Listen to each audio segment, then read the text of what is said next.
place qu'elle occupe dans le paysage audiovisuel de notre pays. Nous avons travaillé à ce que le journal du 20h, d'abord non seulement respecte les 30 minutes, mais également ait un équilibre interne entre l'information institutionnelle et la société. Et l'international également, qui était presque ignoré, doit revenir. Parce que notre pays vit, disons, dans un monde globalisé. Il est important pour nos compatriotes, il est important pour eux de savoir ce qui se passe ailleurs dans le monde. Et c'est ce que nous allons faire dorénavant. Nous avons introduit également sur nos chaînes de grandes émissions de débat, parce que nous savons tous que la Côte d'Ivoire va vivre une année importante qui commence maintenant.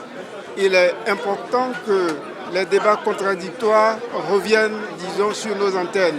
Mais bien entendu, des débats contradictoires civilisés, encadrés, de sorte que, évidemment, nous jouons pleinement notre rôle de service public dans la courtoisie et dans le respect des uns et des autres.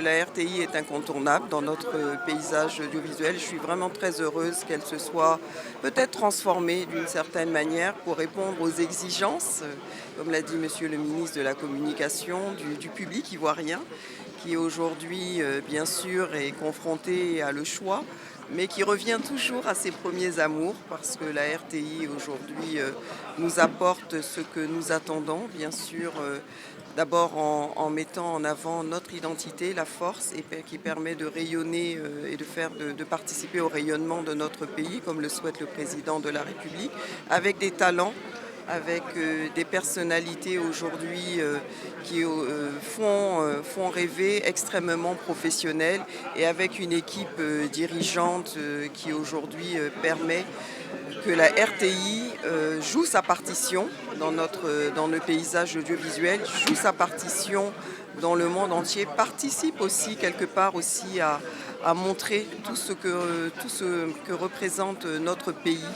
Et c'est pour cela que je suis très heureuse de voir cette grille de programmation qui nous donne envie d'être derrière notre écran et de savourer toutes les différentes chaînes de la RTI et les radios, bien sûr.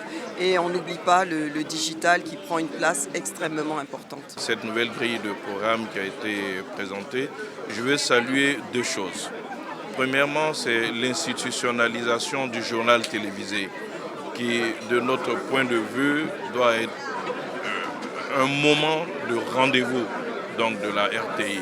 Et c'est bien d'avoir stabilisé, je dirais, donc, le contenu du journal télévisé pour équilibrer donc, les contenus, je dirais, gouvernementaux et tout ce qui est socio-économique et culturel, de façon à ce que nous ayons un JT qui soit le véritable reflet de la société ivoirienne. La deuxième chose que je voulais dire, c'est qu'au moment où nous assistons à des formes de dérive de tout genre, la RTI doit être un socle pour véhiculer des valeurs éthiques, des valeurs morales.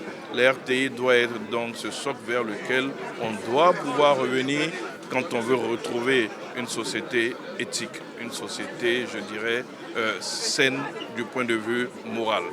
Après, il faut féliciter toute l'équipe.